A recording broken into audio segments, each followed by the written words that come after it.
Hello everyone, welcome to Pambatha Mancuza TV. I'm here to update you of what was happening on Inimba ezolo mhla ka-8 September 2025.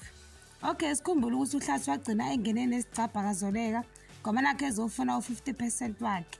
Hhayi namhlanje basabangayona leyo nto, akekho ofuna ukugobisa ikhanda ngoba noZoleka nawe uyasho ukuthi angeke uHlathi athole ngisho isenti emalini yakhe. Lapho uyavutha uHlathi mayelana uyavutha uHlathi naye ngalana.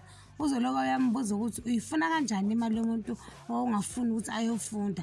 Uthi uHlathi hey wena ngakukhulisela ingane for 20 years use-America, kanti kuzoqhamuka uqhayokazi besakwebhana kube ngathi bayawehlisa umsindo ngoba bebona yena but still waqala phansi. Wathi eyachaza uHlathi ukuthi babangani noZoleka kuqhayokazi, uZoleka emtshela ukuthi uphambene yonke lento ayishoyo ikaka. Waxosha noHlathi kwakhe selokhu ethi futhek phuma apha kwami. Uqhayokazi uyobona baba wakhe bakithi ngoba nakhe efuna ukuxoxa naye ngale ndaba yokufuna ukuthatha 50% kama wakhe. Wafika nje wazehlisa wabe esebuza ukuthi baba wakhe ukuthi uyawudeserva yini umnotho kama wakhe. Wathi ethi uHlathi uyachaza ukuthi bashade kanjani, wathi uqhawe kodwa tata ungayidecline yonke leyo nto.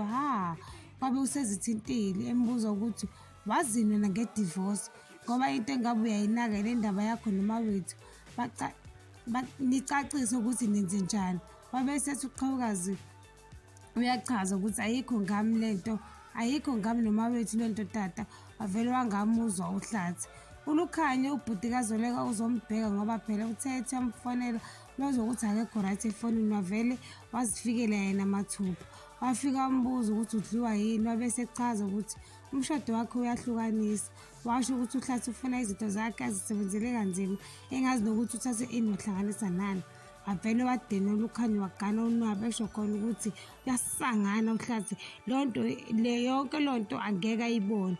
uLukhanya uya lapho kukhona khona uHlathi noThulani phela bayasiphuzela abalindele nokuthi khona umuntu ongafika lana. Wabe sekugalelekile uLukhanya.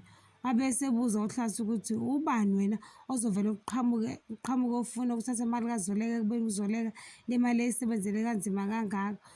Waze wabuza ukuthi yini nje uZoleka azoyithola konje ngoba wena ungenalutho. Kwathi kuyasukuma kuwuHlathi bakithi ethi ushawa uLukhanya embuza ukuthi ungena phi ezindabeni zakhe. Wabe uyinyathela emsileni wadedela esesibhakela lapha kwabaleka kwasani. Kwathi uyasondela kuwuThulani wamshaya nawe wamjikijela laphana. Wabuye wazobamba uHlathi ngamawashi ngemtshela ukuthi akahlukane noZoleka. Lapho usephuma ngisho igazi ukushawa bakithi uHlathi. Ngiyabamba lana ungakhohlwa ukucindezela notification button, subscribe noma usho umbono wakho. Bye.